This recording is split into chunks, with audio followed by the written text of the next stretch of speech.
तो अभी देखो हमारा चैप्टर नेक्स्ट है कोनिक सेक्शन। चैप्टर नंबर कौन सा है? 11। और कोनिक सेक्शन में सबसे पहला टॉपिक है सर्किल। अच्छा, कोनिक सेक्शन क्यों बोल रहे हैं इस चैप्टर के नाम को, ये मैं थोड़ी देर में एक्सप्लेन करूंगा, ठीक है, या तो इस क्लास में लास्ट में या फिर अगली क्लास में। पहले थोड़ा सा हम समझ लें सर्किल के बारे में, समझ लें। ऐसे स्टार्टिंग में ही आप ये समझने लग गए कि कोनिक सेक्शन क्यों बोलते हैं तो मज़ा नहीं आएगा। तो पहले थोड़ा सर्किल समझ लें, सर्किल क्या है। वैसे तो हमें पता है सर्किल क्या होता है, लेकिन यहाँ पर कैसे पढ़ना है, कोऑर्डिनेट एक्सिस पे पढ़ना है, इक्वेशन क्या होती है सर्किल की, ये सब चीज़ें समझनी है हमको, ठीक है। कैसे क्या समझना है, जैसे सर्किल की इक्वेशन क्या मतलब, जैसे अगर मैं ये लिख दूँ कि 2x + 3y = 4। अगर मैं पूछूँ इसको कोऑर्डिनेट एक्सिस पे इसको अगर ड्रॉ करें तो ये क्या रिप्रेजेंट करेगा, ये चीज़ क्या रिप्रेजेंट करेगी कोऑर्डिनेट एक्सिस पर? Straight line. बिल्कुल सही बताया इन्होंने, चेतन चौहान ने, कि एक स्ट्रेट लाइन को रिप्रेजेंट करेगा। पता है स्ट्रेट लाइन की इक्वेशन है ये, है कि नहीं? तो इसी तरीके से हर एक जो फिगर होता है, हर एक जो आकृति होती है उसकी अलग अलग इक्वेशन होती हैं, वो हम देख के बता सकते हैं।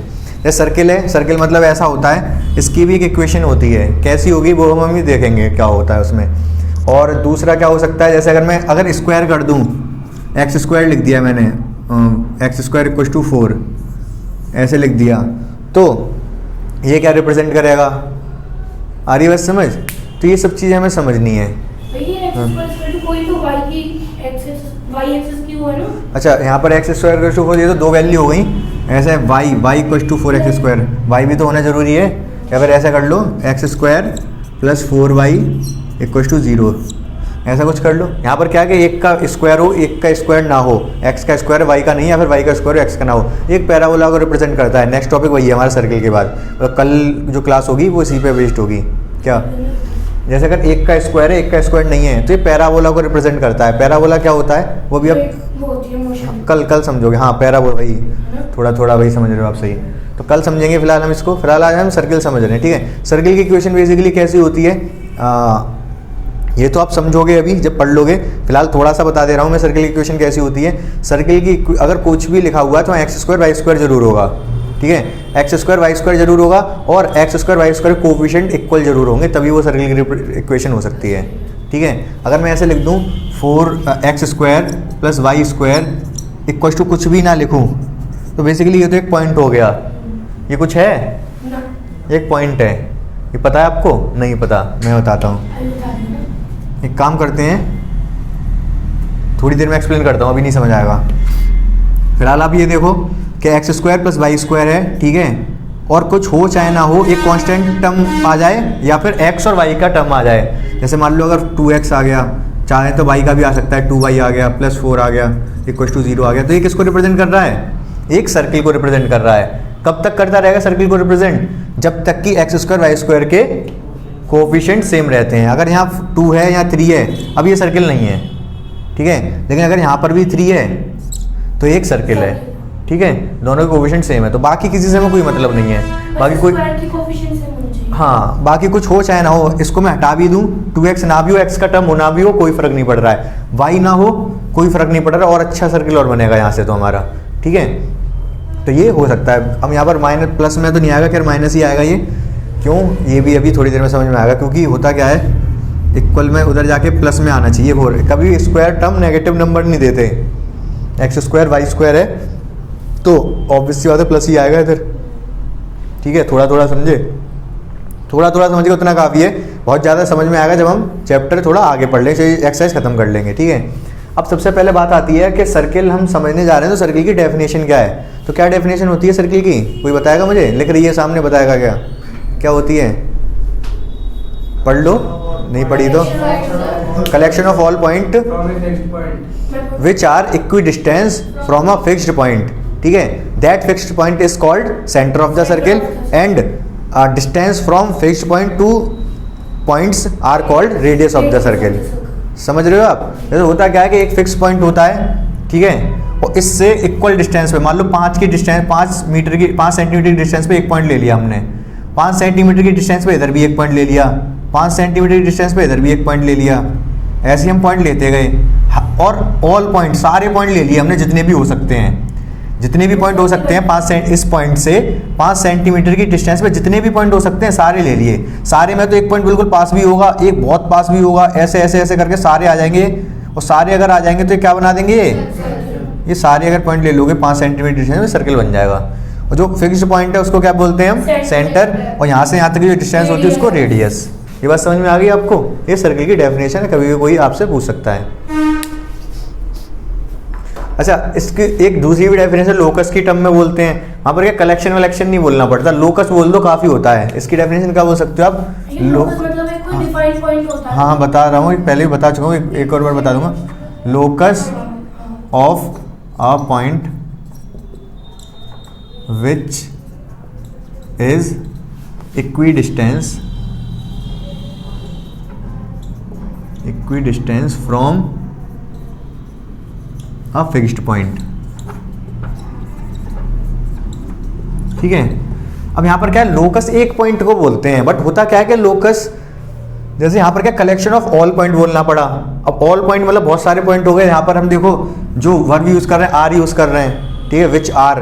यहाँ पर क्या है, लोकस ऑफ अ पॉइंट, एक पॉइंट के बारे में बात कर रहे हैं। अब लोकस क्या होता है वही बताऊंगा, पाथ होता है, ये एक पॉइंट का पाथ होता है। मतलब कोई पॉइंट है, पॉइंट तो एक ही है। जैसे ऐसे समझो आप, जैसे आपको कर्सर होता है ना, कर्सर मूव करता रहता है, ब्लिंक करता रहता है, ऐसे ही समझ लो आप। ये पॉइंट भी क्या ब्लिंक करता है, ये पॉइंट एक ही होगा लेकिन चलता रहेगा, ये ऐसे ऐसे ऐसे चलता रहेगा। मान लो एक पॉइंट है, चल रहा है ऐसे, ठीक है, तो चलता जा रहेगा, सीधे चल रहा है तो स्ट्रेट लाइन रिप्रेजेंट कर देगा एक पॉइंट, और ये पॉइंट ऐसे घूम घूम के चल रहा है तो एक सर्किल बना देगा। आ रही बात समझ? तो लोकस इसी चीज को बोलते हैं। लोकस मतलब जैसे ये पॉइंट है ऐसे घूम रहा है ना, तो ये जो पाथ बना देगा उसी चीज को लोकस बोलेंगे। ठीक है। अब जैसे ये पॉइंट है, ये ऐसे चलता जा रहा है, तो इसने कोई पाथ क्रिएट कर दिया ना चल के, तो इस पाथ को हम लोकस बोलते हैं। आई बात समझ? एक तरीके से एक पॉइंट जो जितनी डिस्टेंस कवर करे उस पाथ को। हाँ। जैसे आप ऐसे कह सकते हो, जैसे आप हो, मान लो आप एक पॉइंट हो, आप यहाँ से दिल्ली गए तो दिल्ली किसी रास्ते से तो होके गए होगे, जो आपका रास्ता है वो लोकस है। पाथ होता है। हाँ पाथ होता है, वही तो बता रहा हूँ। तो क्या लोकस ऑफ अ पॉइंट, एक पॉइंट का लोकस विच इज, वो पॉइंट के बारे में, विच इज इक्विडिस्टेंस, वो पॉइंट इक्वल डिस्टेंस पे एक फिक्स्ड पॉइंट से। ठीक है, बात समझ आ रही है आपको? तो दो डेफिनेशन हो गई। अब हिंदी में कैसे बोलेंगे इनको? तो अब देखो इक्वेशन की बात चल रही थी ना, कि इक्वेशन हमें यहाँ क्या बेसिकली हम क्या पढ़ रहे हैं, कोऑर्डिनेट ज्योमेट्री पढ़ रहे हैं हम। क्या पढ़ रहे हैं इस time? Coordinate geometry. Coordinate geometry का क्या मतलब है, इसमें हम इक्वेशंस देख रहे हैं अलग अलग चीज़ों की, जैसे ब्रेथ हो गया, अभी और भी चीज़ें देखोगे। तो होता क्या है कि अगर हमें ब्रेथ की सर्किल की इक्वेशन बनानी है तो एक फिक्स्ड पॉइंट होगा जिसको सेंटर बोलते हैं। इसके कोऑर्डिनेट h, k माने जाते हैं, जरूरी नहीं है ये मानेंगे, और भी एक और नोटेशन होगा उसमें g और f, -g, -f भी मानेंगे। ये फिक्स्ड पॉइंट हो गया। और हमें क्या सर्किल बनाना है, सर्किल बनाना है तो सर्किल क्या होता है, कलेक्शन ऑफ पॉइंट या फिर लोकस ऑफ पॉइंट। ये पॉइंट यहाँ हो सकता है, यहाँ हो सकता है, यहाँ हो सकता है, यहाँ यहाँ यहाँ कहीं भी हो सकता है ये वाला पॉइंट, तभी तो सर्किल बनेगा। समझ रहे हो? तो होता क्या है कि ये सारा पॉइंट, जो जितने भी ये पॉइंट हैं सब, ये क्या हैं, ये सर्किल पे हैं, ये सारे पॉइंट सर्किल पे हैं। अगर हमें इक्वेशन बनानी है किसी चीज़ की तो हमें क्या x और y वेरिएबल पॉइंट लेना पड़ता है। समझ पा रहे हो आप? मैंने पहले भी ये बात बताई थी स्ट्रेट लाइन में, एक और बार बताता हूँ। देखो जैसे अगर कोई लाइन है, जैसे ये लाइन है 3x + 4y = 10, मान लो स्ट्रेट लाइन है। यहाँ जो x और y है ये क्या है, ये x, y एक्चुअली इस लाइन पर एक पॉइंट है।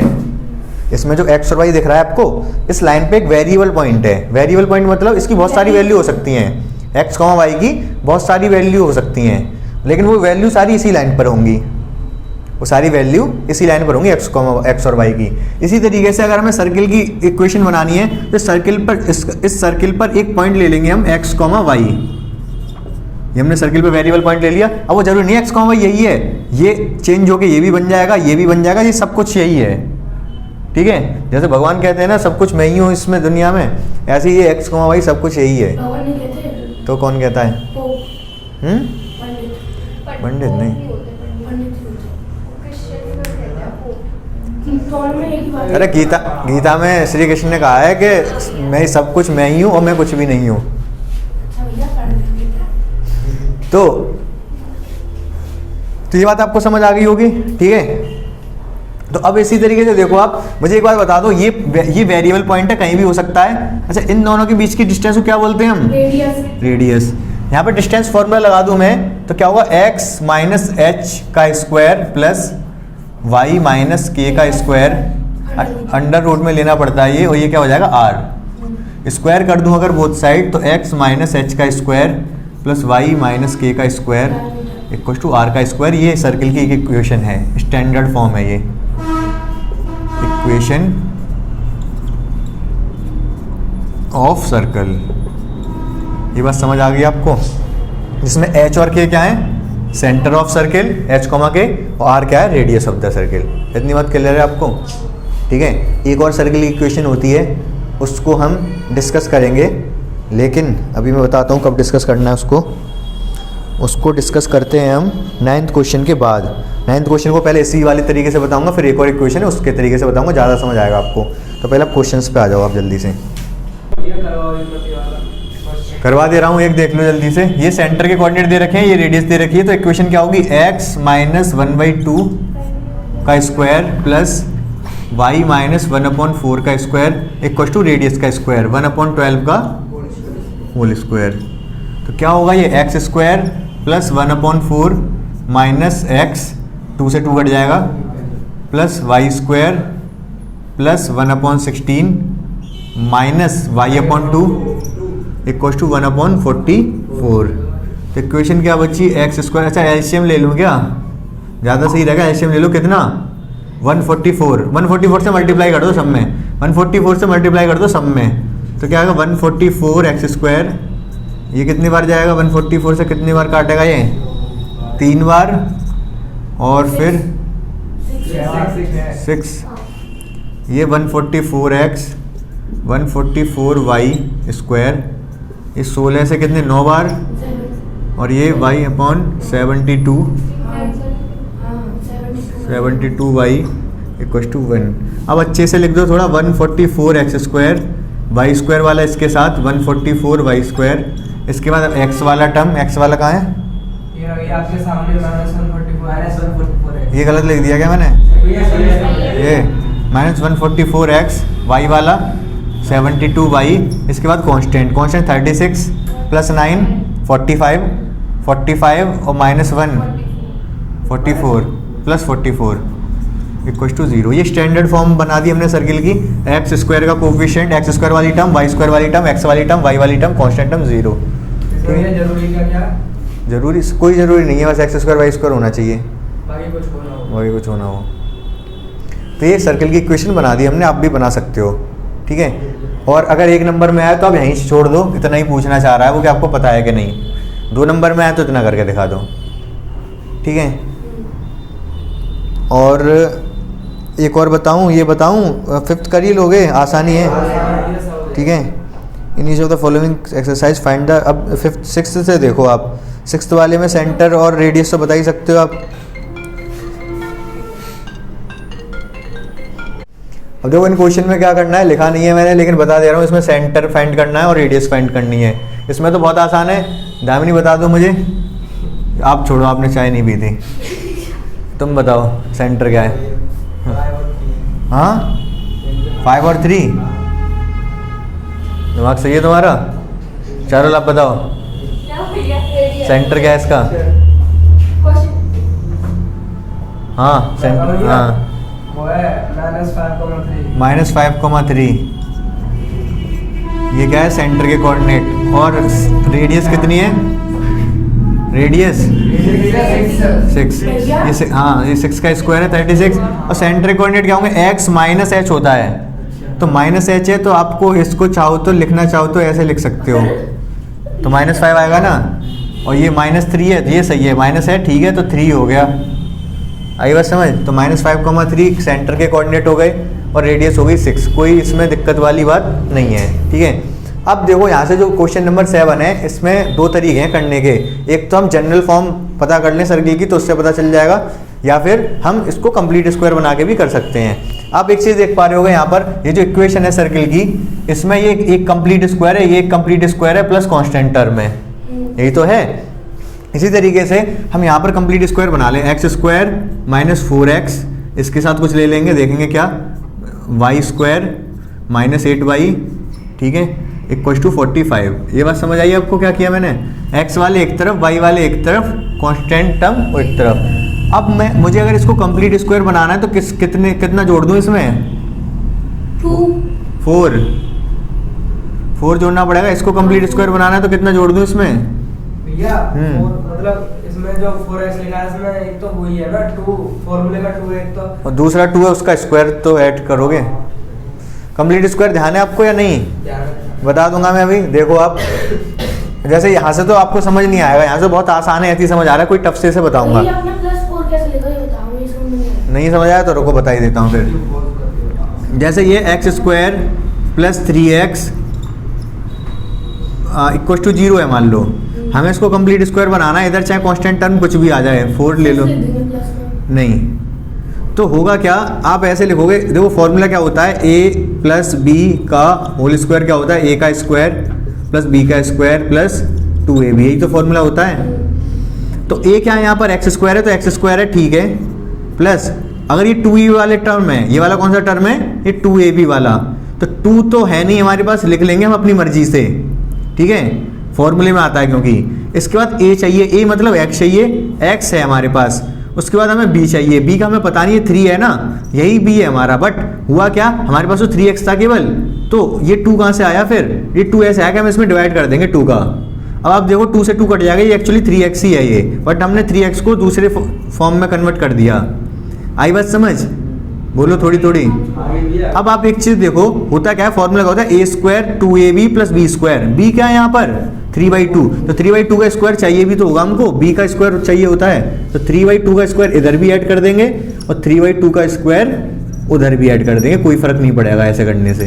ये कंप्लीटिंग स्क्वायर वाला प्रोसेस है, ध्यान है आपको थोड़ा थोड़ा, पूरा आ गया ना, बता दो फिर मुझे, x square 2x square plus, चलो छोड़ो ऐसे ही बता दो, 2x square plus 16x minus कर लो, माइनस 16x इक्वल टू 4, क्या ऐड कर दो दोनों तरफ के कंप्लीट स्क्वायर हो जाए 64, क्योंकि होता क्या है इसमें 2 तो हमें या तो ये कह दो 2 से डिवाइड कर दो, इसमें सीधे सीधे ये कर लो, इसमें 2 से डिवाइड करोगे तो कितना आएगा 8, 2 से डिवाइड क्यों कर रहे हैं, क्योंकि 2 बाहर निकाल देते हैं, ये 2 का डिवाइड होता ही होता है, तो 2 का डिवाइड कर दो 8 आएगा, 8 का स्क्वायर हमें ऐड करना है दोनों तरफ, 8 का स्क्वायर इधर और 8 का स्क्वायर इधर, तो ये क्या बन जाएगा, x माइनस क्या 8 का होल स्क्वायर, और ये जो बनता रहेगा। बात समझ आई थोड़ी थोड़ी आपको।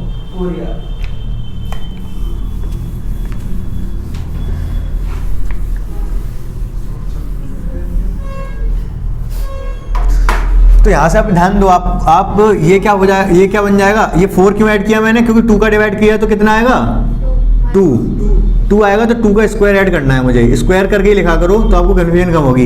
इसमें अगर 2 का डिवाइड कर दूं कितना आएगा 4 का स्क्वायर ऐड करना है मुझे दोनों तरफ, ठीक है। यहाँ पर 2 का स्क्वायर 4 ऐड किया तो 4 इधर भी ऐड कर दो, यहाँ पर 4 का स्क्वायर 16 ऐड किया तो 16 इधर भी लिख दो। ये क्या बन गया, x माइनस 2 का होल स्क्वायर, ये क्या बन गया y माइनस 4 का होल स्क्वायर, ये 49 और 16 कितना हो गया 65 हो गया। सेंटर कितना आ गया, सेंटर कोऑर्डिनेट आ गए 2,4 और रेडियस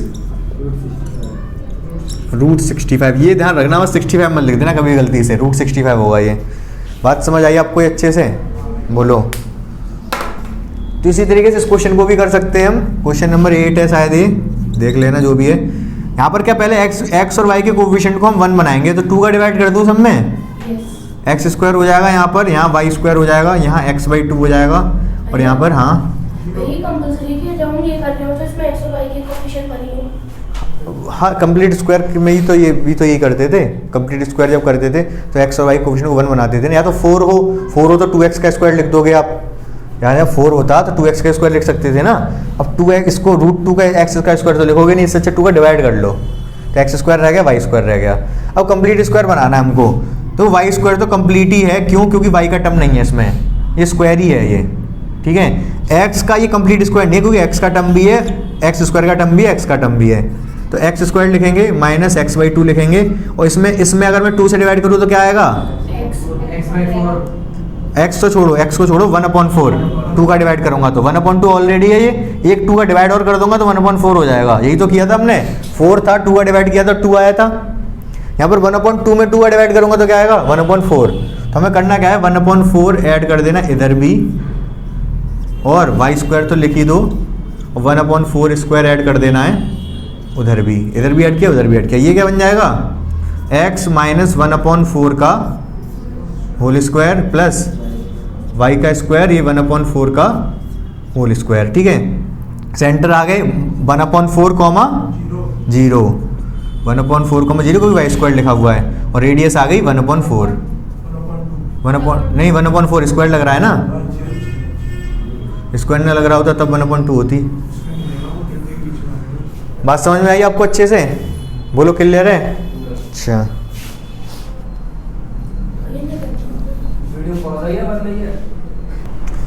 तो अब देखो मैंने बताया था 9th क्वेश्चन के बाद में आपको थोड़ा एक और इक्वेशन बताऊंगा। यहाँ से देखो आपने क्या था, ये वाली इक्वेशन दे रखी थी, तो आपने कंप्लीट स्क्वायर करके आपने सेंटर और रेडियस बता पाए आप, है कि नहीं। एक और स्टैंडर्ड फॉर्म होती है सर्किल की, क्या होती है स्टैंडर्ड फॉर्म, जनरल फॉर्म कह सकते हो। जनरल जैसे इस लाइन की स्टैंडर्ड जनरल फॉर्म क्या होती है, ax + by + c = 0, ये वाली होती है ना। इसी तरीके से सर्किल की भी एक होती है, और जैसे ये वाली जो थी, ये वाली इस तरीके की, इसको ऐसा मान लो कि y = mx + c वाली थी ना, स्लोप इंटरसेप्ट फॉर्म, ये मान लो ये ऐसे ये वाली थी, और ये वाली जो जनरल है वो हम अभी लिखने जा रहे हैं, जनरल फॉर्म ऑफ सर्किल। क्या होती है ये, x का स्क्वायर y का square plus 2gx plus 2fy plus c = 0। ठीक है, ये बात समझ में आई आपको? हाँ, g और f बताता हूँ अभी क्या है। ये क्या है, जनरल फॉर्म है। ठीक है, अब यहाँ से देखो होगा क्या, अगर आप इससे कंपेयर करो इस इक्वेशन को, डायरेक्ट कंपेरिजन हो जाएगा कि नहीं इससे। तो यहाँ से हम क्या कह सकते हैं, g की वैल्यू कितनी है, नहीं 2 है भाई, 2 -2, क्योंकि 2gx लिखा है यहाँ पर। देखो दिखा देता हूँ आपको, अगर मैं इसको इस फॉर्म में कन्वर्ट करना चाहूँ तो कैसे लिखूंगा, x² + y², यहाँ पर क्या माइनस है ना, प्लस आना चाहिए, फिर 2 आना चाहिए, g की जगह पर देख लो क्या आएगा, और x आना चाहिए। तो 2 है, ये -4 है, तो -2 ही तो लिखना पड़ेगा मुझे, तभी तो ये -4 होगा। ठीक है, और यहाँ पर क्या आना चाहिए, 2 आना चाहिए, y आना चाहिए, और f में कुछ आना चाहिए। कितना है, -8 है, तो -4 लिखना पड़ेगा ना, तभी तो ये 2 से मल्टीप्लाई होकर -4 देगा, और c की जगह तो कितना आना चाहिए, -45 आना चाहिए। ये तो अभी मैं लिख दे रहा हूँ, बाकी आपको देखते ही पता चल जाएगा। इसमें 2 से डिवाइड करो तो कितना आएगा, ये -2, वो g की वैल्यू हो गई। इसमें 2 से डिवाइड करो कितना आएगा, -4, वो f की वैल्यू हो गई, और ये c की वैल्यू हो गई। डायरेक्ट आप ऐसे चेक करोगे, वैसे तो ऐसे मैंने करके दिखा दिया, इस वाली इक्वेशन को मैंने ऐसे लिख दिया, तो आपको पता चल गया g की वैल्यू कितनी है, -2, f की वैल्यू कितनी है, -4, c की वैल्यू -45।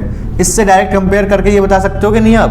अब ये फ़ायदा क्या होगा, अब सेंटर के, अगर ये वाली इक्वेशन है तो एक्चुअली हमारे पास दोनों चीज़ होती हैं। सेंटर के कोऑर्डिनेट क्या होते हैं, -g, -f, और रेडियस क्या होती है,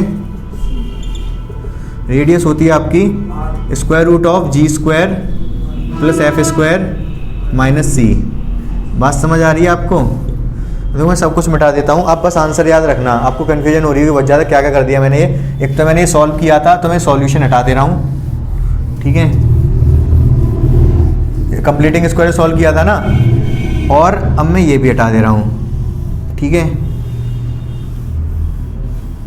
अब पहले तो आप इतना समझो कि अगर ये वाली जनरल फॉर्म दे रखी है सर्किल की, तो सेंटर के कोऑर्डिनेट क्या होते हैं, -g, -f, और रेडियस क्या होती है, g² + f² - c। ये शायद एनसीईआरटी में नहीं देखा, अपनी कॉपी में नोट कर लो इसको जल्दी से, g और f क्या है, बता रहा हूँ।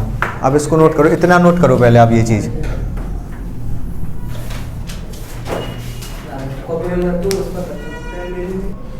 अब देखो ये चीज़ मैंने फॉर्मूले बता दिया आपको। अब सीधे सीधे जैसे इक्वेशन ये है मान लो, तो अब सीधे सीधे वैल्यू देखो, g की वैल्यू -2, f की वैल्यू -4, c की वैल्यू -45। ये देखते ही बता दोगे कि नहीं?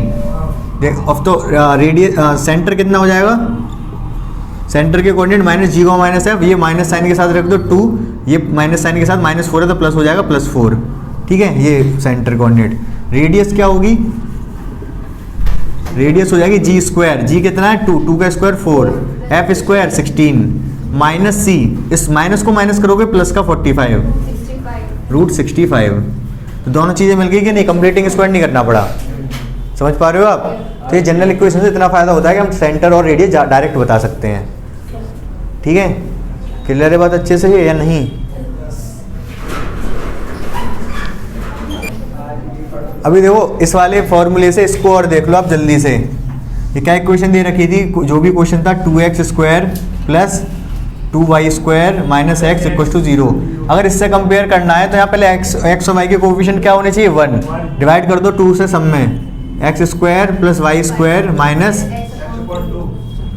g की वैल्यू कितनी आ गई, इसको 2 से डिवाइड करोगे माइनस 1/4, f की वैल्यू कितनी आ गई 0, c की वैल्यू कितनी आ गई 0, सेंटर के कोऑर्डिनेट क्या हो गए 1/4, 0, ये माइनस साइन के साथ माइनस है तो प्लस हो गया, और रेडियस होगी square root of f g square 1/4 का स्क्वायर डायरेक्ट कर दो भैया प्लस 0, तो कितना आएगा, ये स्क्वायर रूट से ये कट जाएगा, बाकी सब 0 है 1/4। समझ आ गया ये अच्छे से? अब हाँ बता दिया था, दूसरे फॉर्मूले से बताया है।